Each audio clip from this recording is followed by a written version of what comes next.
Lammii biyya Meeksikootiin maqaan isaa Rooberto Esquivel jedhama. Abbaa qaama saalaa isa dheeraa addunyaa keenyaati. Akka maddoonni tokko gabaasanitti dheerinni qaama saalaa isaa seentimeetira 43 yoo ta'u, maqaan isaa tarree dinqii addunyaa irra kaa'ameera.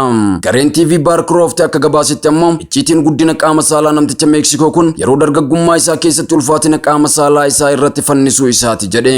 Roobertoon rakkoo qaama saalaa walakkaa meetiraa fi kiiloo ta'uu danda'u qabaachuu isaatiin isa mudatu keessa guyyaa guyyaadhaan yeroo baay'ee infekshinii fincaanii kan rakkatuu fi karaa isaatiin gadi garagalee hirriba rafuu kan hin dandeenye yoo ta'u, wantoonni hedduun akka isaaf mijatuuf ammoo qaama saalaa isaa walakkaa meetiraa fi kiiloo tokkotti tilmaamamu kana miila isaa irratti hidhuu qabas jedhama. Garuu akka Roobertoon dubbatetti qaama saalaa dheeraa qabaachuun hiriyaa shamaraa tan bultii waliin ijaaratan argachuudhaaf rakkisaadha jedhe. Itti dabaluudhaanis namtichi Meeksikoo kun yeroo ani hiyyeessa turetti namuu nadheessa ture. Amma garuu eega maqaa kiyyaa fi bifti kiyya beekamtii argatee dubbii miidiyaa ta'ee booda ani beekamtii argadhee qabeenya horannaan hunduu na marsee jira. Ammatti dubartii na jaalattu barbaada. Guyyaa tokko dubartii na jaalattu argadhee akka isii waliin wal argu abdiin qaba jedhe.